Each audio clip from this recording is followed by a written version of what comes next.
welcome back to the S&O Kitchen, where we like to examine long-term food storage options. The main event today is this package of Valley Food Storage Southern Style Chicken and Rice soup. This doesn't say soup, but on the website it says soup, and so I'm assuming it's going to come out soupy. Also, I'm going to give you an update on the dried meat options that we've been looking at lately. I've got some bresaola and 2 kinds of biltong. I'll give you an update on all this meat, and we'll look at the main event. Stick around, we'll be right back.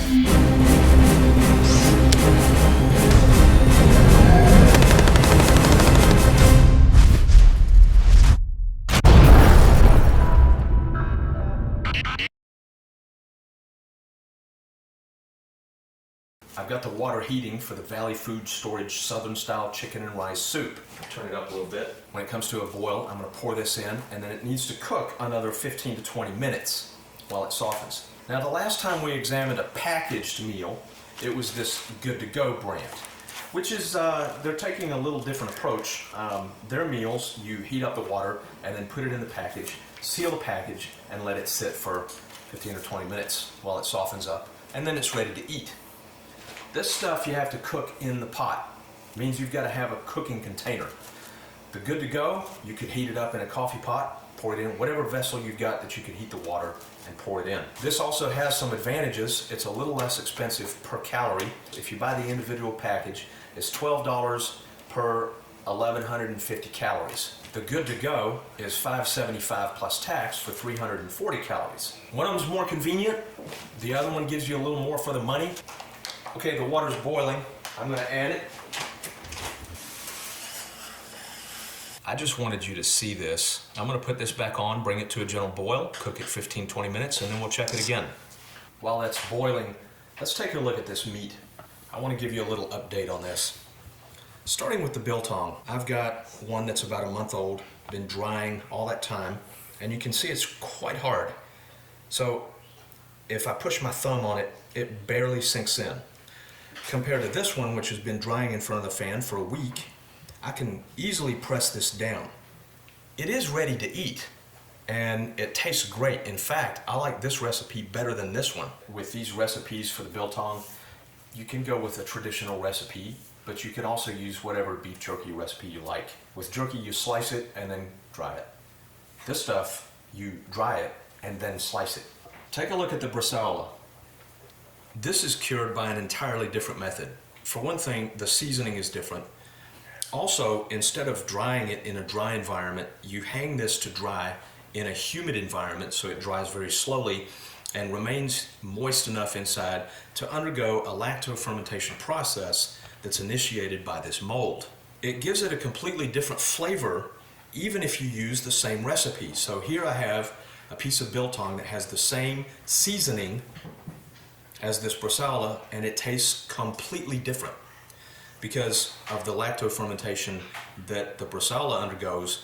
It tastes more like salami than this stuff does.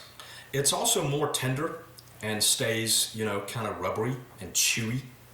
I'll show you how to make bresaola one of these days, and I think you'll enjoy it very much. It has thickened up quite a bit and looks a lot like a Southern style chicken and rice soup.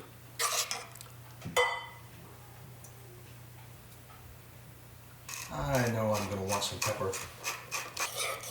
Smells good with a little fresh pepper.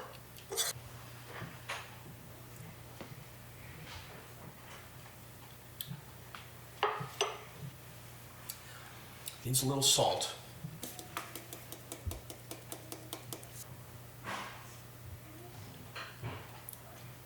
It's quite good.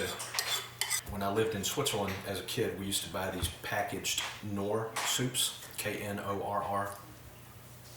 And they just came in a little paper package, and you would pop them open and add them to water.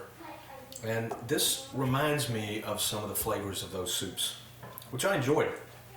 So to me, there's kind of a nostalgia factor going on here that makes it appealing. I also actually like the texture of these rehydrated vegetables. They've got a little bit of crunch to them.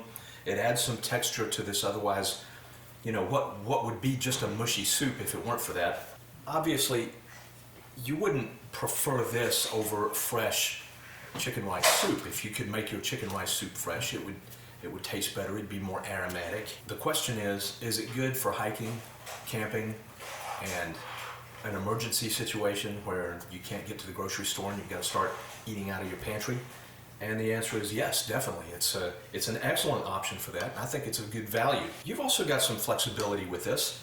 I mean, you don't have to eat it just like it is out of the package. You can season it. I added salt and pepper. You can add fresh vegetables out of the garden. You can add a little wine to it. A little white wine in there would be very tasty. Maybe some butter for flavor. You know, you can mix it up a little bit, make it different than what it is just in the package. They claim a 25-year shelf life. I'm not sure how they've tested that. I haven't talked to them about it. Just based on what I know about, you know, production of food, I know a little bit about it. I suspect they used accelerated shelf life testing, which is theoretical to some extent. I personally have no doubt that this stuff could store 25 years under the right conditions. You keep it dry, dark, and cool, and you should be able to eat this, you know, centuries later, especially if they've packaged it in an oxygen-free environment so that it doesn't oxidize any of the fats that are in the package. In sum, I believe that 25-year shelf life is achievable in stuff like this. It actually has an expiration date of March 1st of this year, 3 months ago. The expiration date on the package is not the same as the shelf life rating. It just means that you might consider rotating it after it's been on the shelf a couple of years. I had the idea to try a little cilantro and dill fresh out of the garden. These are fresh and quite strong, so I'm only adding a little bit. That's really nice. I like that.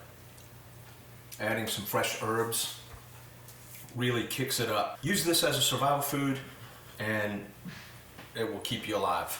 Use it as a base or as an ingredient in your meal instead of as the meal itself. And you've got something really, you know, that's got a lot of potential. If you're in a long-term situation where you have to eat out of your pantry for weeks and months at a time, it can get pretty monotonous and that has an impact on morale. So in cases like that, you want to mix up your food a little bit. Just go out, get some herbs, put it in the soup. That's an improvement. Use this maybe in a casserole. Okay, so mix this up with some potatoes, because you're getting a lot of starches, but hey, you're surviving, right?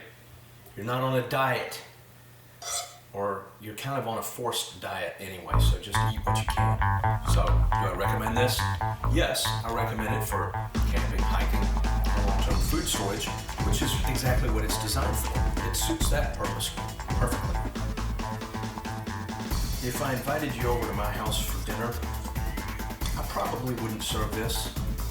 I'd probably make you some fresh chicken rice soup. I'm just that kind of guy. Thanks for watching. Go to the blog, survivalnewsonline.com. I'll have more information about this and give you a little update on the biltong. Okay? I'll see you at the blog.